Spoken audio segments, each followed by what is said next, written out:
कुछ आवर्त सारणी के रासायनिक तत्वों में यहाँ पर दिया गया है। सबसे पहला तत्व है हाइड्रोजन। इनमें इलेक्ट्रॉनिक विन्यास को हम पढ़ने जा रहे हैं। इलेक्ट्रॉनों के वितरण को हम समझें कि किस प्रकार से इलेक्ट्रॉनों को बांटा जाता है। आइए, सबसे पहला तत्व है हाइड्रोजन। हाइड्रोजन जो कि आवर्त सारणी में पहले स्थान में पाया जाता है और इसकी बाहरी कक्षा में 1 इलेक्ट्रॉन होते हैं।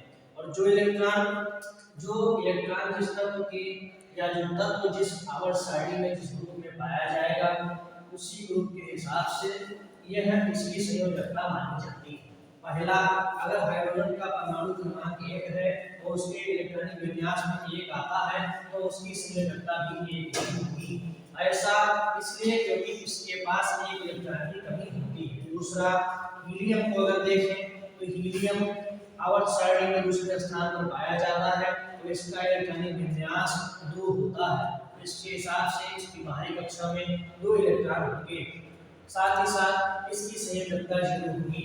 ऐसा इसलिए क्योंकि वेस्पर थ्योरी कहती है, valence electron pair repulsion theory, VSPER theory जो है यह कहती है कि किसी भी इलेक्ट्रॉन की कक्षा में 2 या 2 से अधिक इलेक्ट्रॉन ही रह सकते हैं या तो उसकी बाहरी कक्षा में 8 इलेक्ट्रॉन पूरे होने चाहिए। तो हीलियम का इलेक्ट्रॉन पूरा है इसलिए यह किसी के साथ अपनी बॉन्डिंग नहीं करेगा। दूसरी बात, तीसरा जो लिथियम है, लिथियम आवर्त सारणी में तीसरे स्थान पर पाया जाता है। इसका परमाणु क्रमांक 3 और इसकी बाहरी कक्षा में 1 इलेक्ट्रॉन है।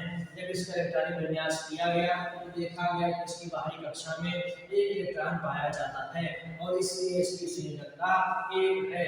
यह किसी भी अन्य तत्व के साथ अपना बॉन्डिंग स्ट्रक्चर बना सकता है। दूसरी बात, बेरिलियम जो कि आवर्त सारणी में चौथे स्थान पर है और इसकी इलेक्ट्रॉनिक विन्यास को देखा जाए, इलेक्ट्रॉनों की संख्या को तय किया जाए तो इसकी बाहरी कक्षा में 2 इलेक्ट्रॉन पाए जाते हैं। इसके साथ साथ इसका जो संयोजकता है ये 2 होगी। संयोजकता का मतलब होता है संयोजन, किसी अन्य तत्व से जुड़ने की क्षमता। जिस भी तत्व के अंदर होती है उसको उसकी संयोजन क्षमता कहा जाता है और वही उसकी संयोजकता कहलाती है। दूसरी बात, बोरान को अगर हम देखें तो बोरान 5वें स्थान पर पाया जाता है और इसके साथ साथ इसकी इलेक्ट्रॉनिक वितरण किया जाए तो इसकी बाहरी कक्षा में 3 इलेक्ट्रॉन होते हैं और 3 इलेक्ट्रॉन होने के साथ साथ यह इसकी संयोजकता 3 होगी। यह अन्य 3 तत्वों से संयोजकता के साथ बॉन्डिंग कर सकता है। अगर छठे इलेक्ट्रॉन को देखा जाए, छठे तत्व को देखा जाए तो इसका नाम है कार्बन और कार्बन की संयोजकता 6 होती है और इसकी इलेक्ट्रॉनों की वितरण को देखा जाए तो बाहरी कक्षा में 4 इलेक्ट्रॉन पाए जाते हैं और जो 4 अलग अलग तत्वों से बॉन्डिंग कर सकते हैं इसलिए इसकी संयोजकता 4 हो जाएगी। अगर आप देखें तो फॉर एग्जांपल हम आपको बताना चाहते हैं कि अगर कार्बन को देखा जाए तो 4 हाइड्रोजन इसके साथ जुड़ सकते हैं, 1 2 3 और 4 हाइड्रोजन आपस में इसके साथ जुड़ जाएंगे। आगे बढ़ेंगे तो 7 नंबर पर नाइट्रोजन है।